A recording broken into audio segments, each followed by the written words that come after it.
Hey, it's Travis. Too many camp directors run just on gut feel. Our free Resilient Camp Blueprint Diagnostic is your dashboard for resilience.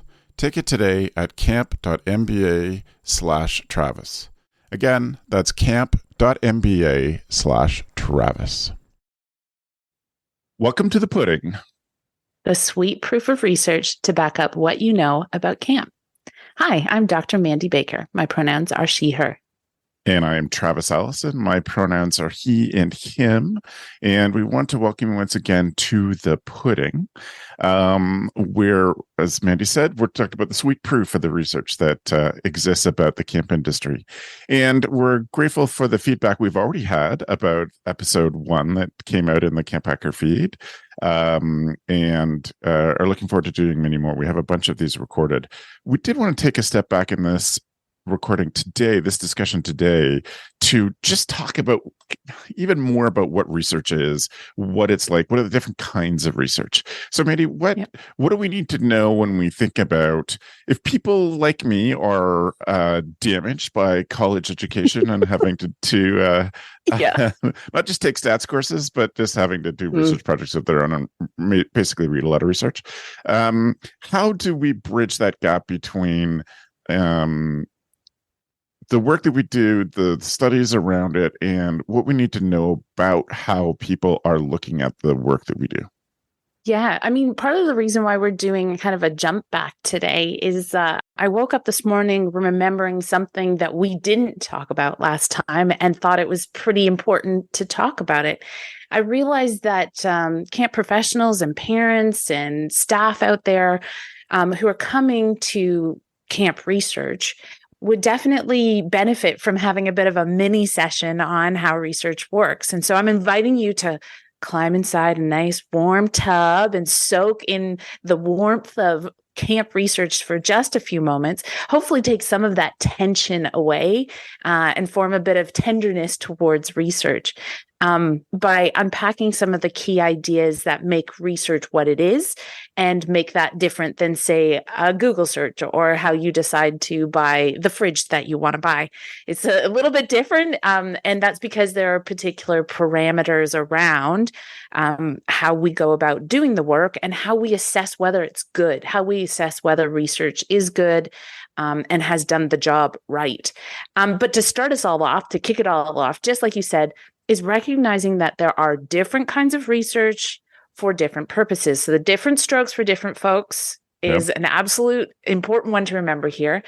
In the research world, there are generally sort of 2 camps or sometimes 3 camps in terms of the purpose of the research changes the kind of research you do. So, for example, marketing research is very, very different than the kind of research that I do because I have a different purpose for it. Right.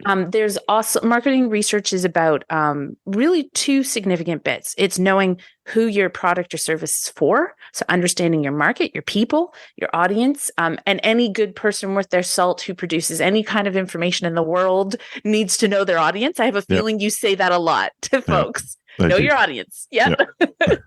And the other side of marketing is being able to speak to the value of what you do to that audience. In university world, academia, we also do something called applied research, and we also do something called basic or pure research. So applied research is when we're trying to solve a real life world problem. And then basic or pure research can have real world solutions to them, but they tend to be a lot more abstract and a lot more theoretical. So understanding how a thing works and trying to understand how it might work like that again in the future, or how we might navigate what we call the phenomenon.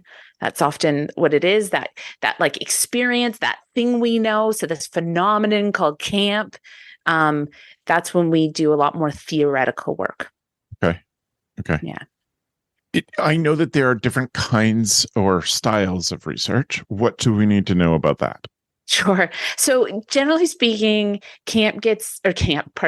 research gets divided into 2 fairly significant camps. And that's based on the way that the information is given to us and how we make sense out of that information. So that's what we call data collection and data analysis. At that point, there's quantitative data and there's qualitative data. Quantitative tends to be all in different kinds of numbers, and how those numbers represent things are used differently and calculated differently based on how those numbers represent things. And then qualitative tends to be research that is about words and stories, but you'll also find qualitative research captures all the creative outputs too. So we might do an analysis, for example, of all of the pictures that are used to market camps. I did this with my class a couple of weeks ago. It's called a netnography. And just for a bit of fun, I told them to go to their home camp and take a screenshot of the picture of their home camp. And we talked about the kinds of images and the kinds of people that are being used to represent the camps. So we had an analysis of, what is the stereotype of who goes to camp based on how we market camp, because that definitely shapes our expectations about who's invited and who's welcome and who belongs and who matters in camp space. Yeah. And that shapes behavior. So whether somebody was going to sign up their kid or not, if you don't represent somebody that looks like that person, there's a chance they'll go, well, this isn't for us. Yeah. So qualitative research captures a lot of creative, interesting stuff. Yeah. Yeah. Usually story-based or storytelling. Great. That it is fascinating that how we represent each other, ourselves to the world is obviously my whole being. Yeah. You should come and have a look at our netnographies. Like we're doing some really cool stuff and really fun stuff. We equally analyzed the motto, tagline, or mission statement of all of those camps as well. And so then there can be conversations about how that story is told. Do those stories line up with the pictures? Right. So, but we're getting a little off track. So let's go back to quant and qual. Let's go back to that for a second. Yeah. I know we've talked about it before, but I think it's worth saying, as a general rule, people assume that quantitative or numbers are much more accurate and valid or worth paying attention to more than stories. Yes. That is an old debate, which unfortunately still lingers because the debates and the progress that we make often within the university or the academy don't necessarily translate or ripple out quite to the extent we think they ought or they should have. Yeah.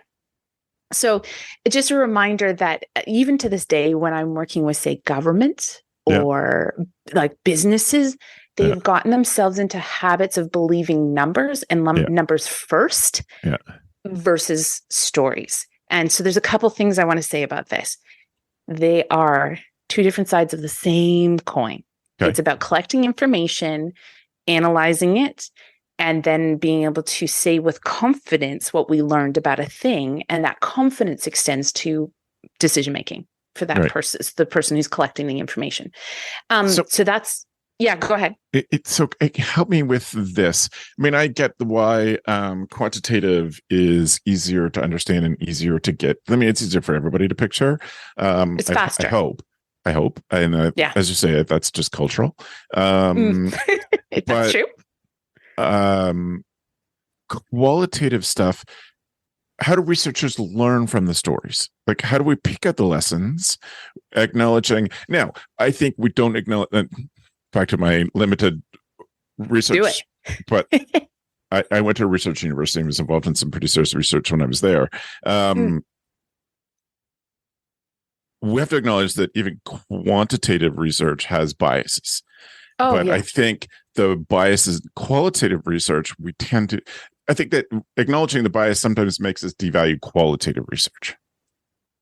You know what I'm saying? Yes and no. We don't acknowledge enough bias in quantitative, and we over acknowledge it in qualitative. So how do we learn from qualitative in particular? I'm gonna agree and disagree in the two halves. Yeah. This is what makes our conversation so much fun.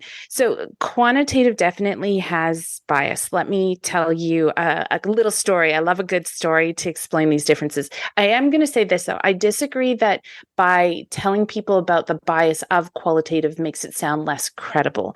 In fact, not telling people what the bias is almost dishonest because you're not telling people the context and the perspective and the kind of what you were looking for. Because we kind of know you will find what you're looking for. You Right. kind of, if you set up the parameters, regardless of how hard you work at removing your own sort of biases, this idea of implicit bias also sort of, when we use the word implicit bias, and we use that mostly about how we discriminate, it's often unconscious. It's not intentional. Mm-hmm. So the thing about bias in research is that there's a good chance there's bias that has shaped the research project, whether it's quantitative data or qualitative data. It's just, how good are you at actually understanding what those are and then articulating them so that the reader, the audience, has the opportunity to use their own judgment, understanding your perspective and how it may have shaped the study. So perhaps we're talking qualitative. I am a qualitative researcher. We are talking ourselves down, but then arguably what we're also doing is providing an honesty and some deep reflection about what has come into play for us shaping that particular study. But back to your first point about there's bias in all things, including quantitative research. Last week, we talked about ontology and epistemology, which is your understanding of reality and truth. And that there are these like philosophical traditions that have developed based on particular positionings on those two axes. That's what we got into a little bit last time. The quantitative research is largely held within positivist philosophies that assume that the researcher is objective. And it's an assumption that is so universal that they don't even speak to it. This is the assumption that is supposed to be just, even if you read a medical article, unless they tell you that they're not objective, they're assuming they're being objective. Now, this is a fun debate that's happened in our household a few times. My dad comes from what we call the hard sciences, and I come from the social sciences. So he has more of that medical science background. And I remember him telling me that quantitative research is biased or shaped by the researcher. If you can imagine two different researchers working in the same lab on the same project, and one day, one researcher comes in and takes the slide, which might have like a tissue cell, a slice on it, and puts it into the microscope. Now, the researcher is supposed to record which way they put the slide in. And they put it in, to talk about, So let's say they put it in. Say the next researcher comes in 2 hours later and is expected to, we do this, we look at each other's data to see if we come up with the same outcome, but they put the slide in upside down. It's quite possible that they are going to record an opposite result, possibly a contradictory result. Just by the way that they put the slide in under the microscope. So it's not the intention to create bias or to shape the outcome, but just your position physically. This is, I know, metaphoric, but physically, the position in which you place the data is going to shape the way that you see it differently. So I think it's important to remember that about all research. It doesn't make the research wrong or the outcomes wrong, but it does mean that occasionally the story that's told or the recommendations that are offered have a lean. And if we're good about it, we tell people what that lean looks like. I got the data this way. I put it under the microscope this way. And so therefore I saw these structures in the slide. My colleague but if they recorded, I put in the slide this way and I looked at it from a different angle. And I saw this. It doesn't mean it's wrong. Those structures are still going to be part of those cells or whatever that slice is showing. It's just a different way of seeing it. And this is, as a random connection, this is often what we're talking about when we talk about decolonizing our ways of thinking, is that people come to knowledge in different ways. We may be looking at the same stuff, but we understand a different thing. It doesn't make it wrong or inaccurate. It just means a different perspective offered us a different way of seeing it. Yeah.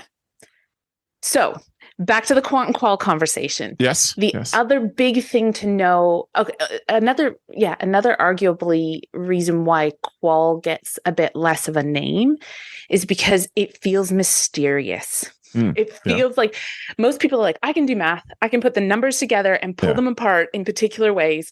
And so I can feel confident I understand that numbers don't lie. That's not true, actually. If you put the numbers together in different ways, you will get different answers. Yeah. Even that difference between putting a set of like a formula inside a bracket and then forgetting the bracket one time, totally different outcome. So statistically, you actually can tell very, very different stories based on how you slice and dice the numbers, like what snapshot you pull. And anybody who works with numbers to provide evidence of things will know that. They'll know that they can pull out certain parts of the story, but put back into the wider context, it tells a different story. So numbers can be manipulated in terms of the analysis and therefore storytelling, or the outcomes, the results as well. Qualitative, on the other hand, people, it's a lot of work.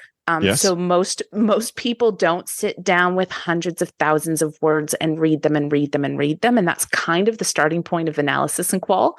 And so that's the first turnoff that people are like, nah, too hard basket. And then after that, I think it then feels like a mystery. It feels kind of like, how do they sort through it? Most qualitative researchers at the foundation rely on something called thematic analysis. And that's where we go through 3 different sort of levels and understanding of how we organize and categorize, not necessarily the stories, but the meanings that we're pulling from the stories. And the good news for us is if you read enough stuff, you reach a point called saturation where you don't hear new stories anymore, new ideas anymore. So that's usually around 20 interviews, which are about 60 minutes a piece. That's when you kind of go, oh, I'm going to hear more and different retellings, but no more meaning, no more new meanings. Gotcha. Yeah. And that's when it's a bit like being handed 100,000 M&Ms and sorting all the greens and all the blues and all the oranges. And once you've got them sorted into their piles, then, you recognize they have similar meaning. You know that because of the questions you set up, because you're looking to find answers for particular things. You're looking for the answers to particular things, the meanings of particular things. And then the more that you kind of spend with it, the more you go, yep, all these stories point to the same kind of experience, the same kind of meaning. So it sounds a little bit loose on the edges, but as we go, it gets sharper and sharper and sharper. And then we can turn around and hopefully write something fairly short and punchy, although that's in the academic world. So that's still tens of thousands of words or, thousands of words to share that story back to folks about. Once we looked at all of this and we could bring it back to a sharp point, these are the things we found out. Arguably, because of the way that qualitative data works, it's very rich, it's very deep, it's very narrow, it's very niche. Tell me more about that. Yeah. Okay. Well, you can't look at everything at once. There's just, in order to reach that saturation point, to reach a level of confidence, to speak to it, you need to have a lot of data that's sort of saying the same thing, that gives you that confidence that, this definitely is going on here. And so by consequence, you have to set the parameters really, really narrow, because you have to just focus in on something sharp. Quant does the opposite. It's very broad, but very shallow. It can't get deep. Numbers can't go very far. So as an example, numbers are often done by survey, and it's kind of a tick the box on a scale of 1 to 5. How much do you agree with this statement? That's called a Likert scale. It's a solid, tried and true tested method. It's been seen a zillion times, which is a good thing for us as scientists. We go, oh, that tool works. Good. Let's use that tool. Don't reinvent the wheel. This is a good tool. It works. Numbers will tell you how much somebody agrees to a statement or not in that moment, in that time and place. Right.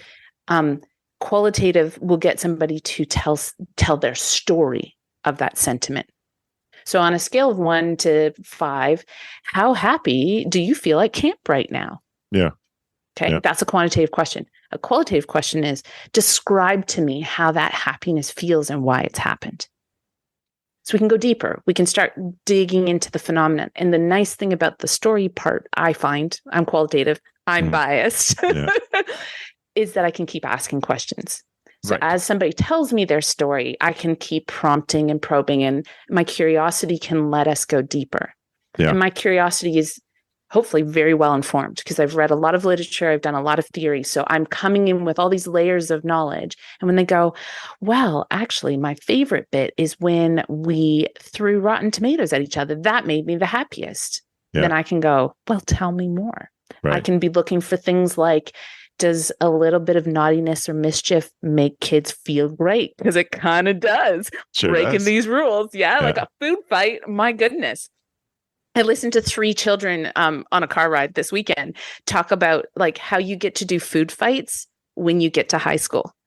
Oh. And I couldn't burst that bubble because I was like, this is delightful. I was like, yep, you guys have a couple years before you get there to find out how actually no. Right. But for this moment, if that's what you want to believe, all right. Yeah. That was really quite sweet. So, I mean, that's what qual lets us do is we can keep kind of digging at the meaning behind the meanings and the ideas and go. But as you can see, you're going down rabbit holes. So you kind of have to stay on track. You have to stay on track. Otherwise, you get too much random that you can't make sense out of later. Yeah. Yeah. So when we think about research, how do we pick who we talk to? Who do we know? Who do we know whose opinion matters? Yeah, these are good questions and they're important ones. When we're setting up a study, we draw kind of a boundary line over and around who is going to be the best to answer those questions. This is something called sampling or sampling technique. And it's what we do to create our research population. These are the 12-letter words that go with research. Yeah. What we're looking for are people who are going to speak well to the phenomenon we're trying to find out about. And we set up those expectations right from the get-go. Those expectations are set up in the research questions, even like right from the outset, we need to know who it is we want to talk to find out more about a thing. So as an example, if I want to understand better what it's like to be a camp counselor and to use your feelings as part of your work, I want to talk to camp counselors. Mm-hmm. But I recognized when I did that study that camp counselors may not always have that big picture view of how that works. So then I spoke to their managers and the camp directors as well, because they have a different perspective of how that works. If we want to understand how children experience the outdoors, we need to talk to children, not their parents. And research will show you that parents have a totally different interpretation of their children's outdoor recreation than children. It's one of my favorite chapters by a friend, Erin Sharp, and her colleagues. And my favorite quote is, I could feel the wind in my hairs. I mean, who has hairs plural? Like, no, I don't remember when my hair was plural and I felt individual follicles, but kids do. You know, kids live a bit more in the present, are a lot more mindful. And that study specifically showed how they peeled back the adult layers of meaning. Right. They had really worked at it. They worked really hard to pull back the researcher adults' meanings, the parents' adults' meanings, and really to understand children. And for that, to that end, in qualitative research, often we work with children in play and through art, as well as interviews and that kind of thing, because they just talk, and they talk so wonderfully and honestly, and so sometimes differently than adults. So so we work out that population. Yeah.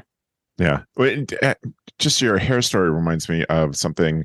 One of my favorite profs who his research was done in the late 60s. He was talking about that difference in perception of adults and kids, and how as adults, partly just because of the amount of inputs, we have to learn how to funnel down our perception because there's so much input. But when your kids are still aware of all the input. So he, as I say, was doing his research in the 60s. So they were doing a lot of LSD studies. And they said that one of the things that happens in LSD studies is you become back aware to the things that you have forgotten over time, like feeling individual hairs. One of the things that always stuck with me is some of the things that they had done was around perception of light. And one of the things that you can apparently do as a kid that you just lose is that when light bounces off around a corner, when you're a kid, you can perceive the refraction of it. So you can see the rainbow. If it's just light hitting a certain thing at a right angle around a corner, you can see the rainbow as that light's refracted around a corner. That's so cool. You lose that, and then they do LSD studies, and people are like, "Oh yeah, I remember. I used to be able to see this." And so, thank you. Thanks for an opportunity to tell that. But remind me of that story. But it's just an interesting thing, brilliant, especially in this business, to think about the value of the perceptions of children. Yeah. That to me is Kids really exciting. kids experience camp differently. Yes. And it is, to be fair, one of my critiques at time of camp research is that we don't ask kids that often. Yeah. We ask counselors and parents and staff, but we don't necessarily ask kids. Now, there's good research reason. The ethics of working with kids in research is difficult and lengthy and challenging to obtain. And I think when we're under so much pressure in the academy, it's the culture is called publish or perish. It's terrible. Right. Yeah. So turnaround and pressures like that have kind of made it very hard to get into deep study with, for example, kids. But kids and how they see and understand camp, maybe that needs to go on the agenda. Yeah. Yeah. Yeah. Yeah. Because who knows? But I expect their stories would be very cool. Yeah. So, I mean, part of the reason why we set boundaries around the population that we work with, one of the important ones is this idea of generalizability. It's the idea that if you study a particular population, can you then speak to the bigger population? And most quantitative studies are very concerned with this, and they will look for something called a representative sample. So a group of people that represent the diversity on a whole bunch of different criteria of the broader audience that they want to speak to. Qualitative research, because we are in niche work, we don't worry nearly as much about that because we can't. It's kind of an impossible task. So a lot of qualitative work will be very niche, tight, small population groups that may or may not represent that diversity. If diversity is an important part of the study, they may only look for that particular diverse group to speak to it.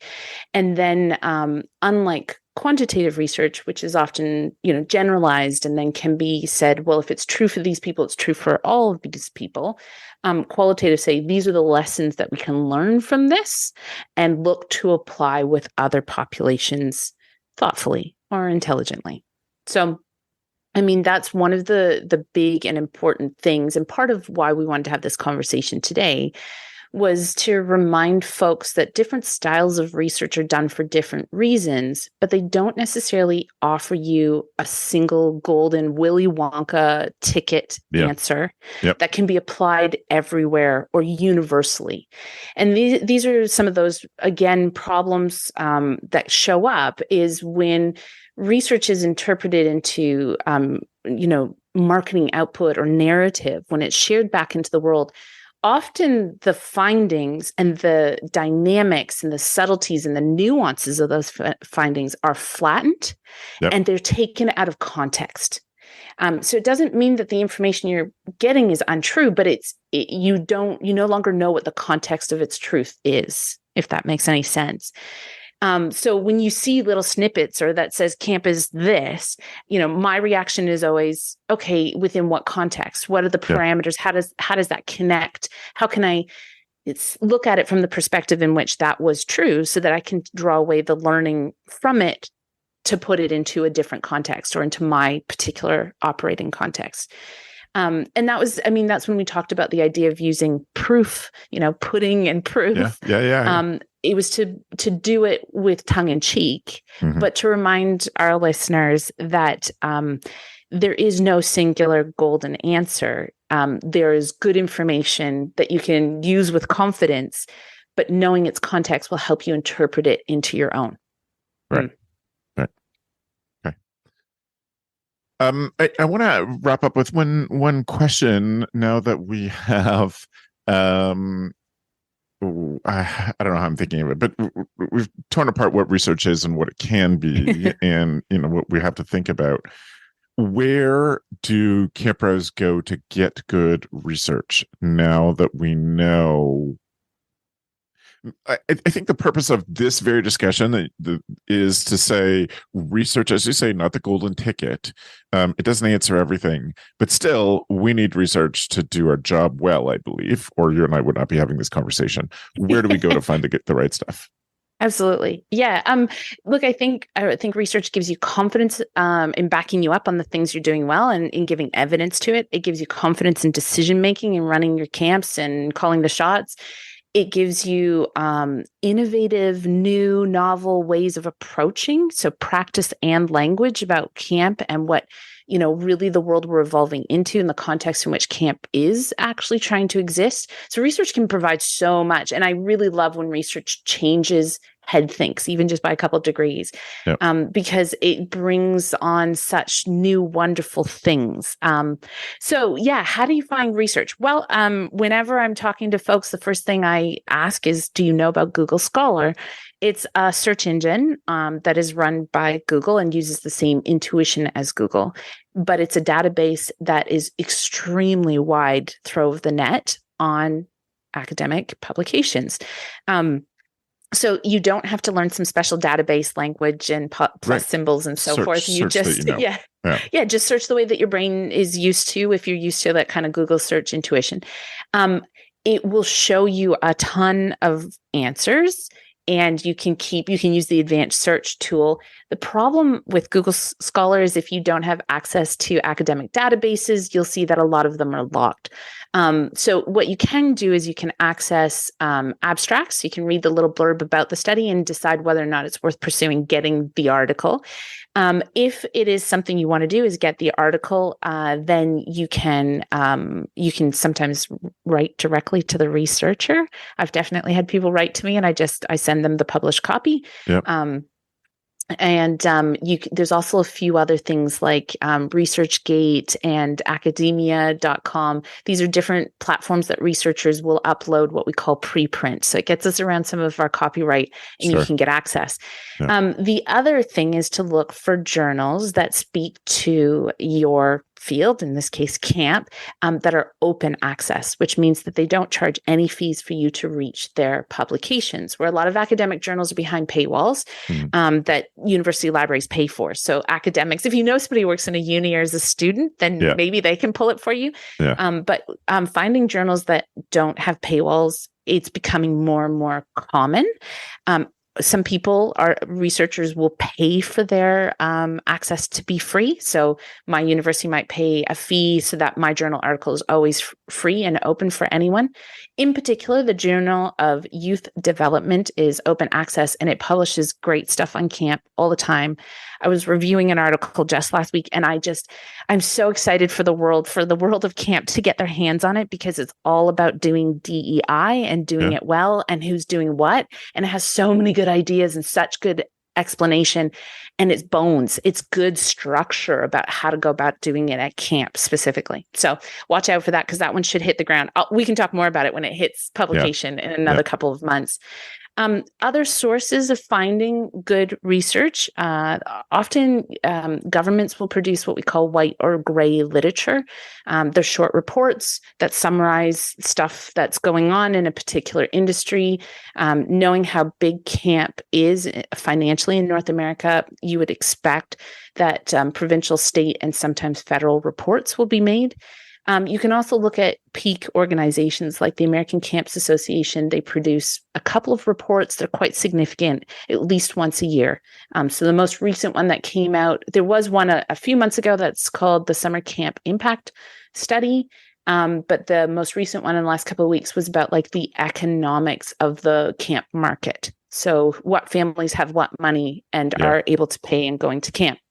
Other things are researchers will write for things like the Camp magazine. That's an ACA-run publication. Camping magazine. Sorry, camping. Yep, that's the one. Yep. And you'll also get little snips here and there of different things. The way that I encourage people to assess the quality is to look at who's the author. And look up a bit of their background. Something like Google Scholar actually has scholar profiles that are linked, so you can look at that and see how much they're producing and what kind of topics they're dealing with. Hopefully, if they've got a few letters after their name, then they've been research trained and they've embraced some of the ethics that go with doing research, because we are quite bound by research ethics, as we should do. Yeah. And the other thing is to always kind of go, and who was this produced for, and who was this produced by, or who was this funded by? just to get a sense of the perspective, like the narrative that is being shared. So it's just a reminder to just be thoughtful when you engage with information and understanding its purpose, and not assuming that it was uniquely written for you in your camp right then, that you might have to modify and interpret as well to take it to be used right away. Yeah, that's great. Well, Mandy, thank you for spending time on this and giving us some foundations for the rest of the season. And apparently, I'm grateful. Yeah, pleasure. If people have follow-up questions and want to dig into qualitative and quantitative with you and spend some good time in discussion, how can they get in touch? Yeah, absolutely. You can reach me at getlamped@gmail.com. That's just like a light, GETLAMPED @gmail.com. Perfect. And if you have suggestions or specific topics that you would like us to cover in this season or the next, I assume there's going to be another season of this, then please get in touch with me, Travis at gocamp.pro. Again, thank you for the feedback on our first episode. We look forward to any feedback that you have, anything that we can do to make this as useful as possible to you.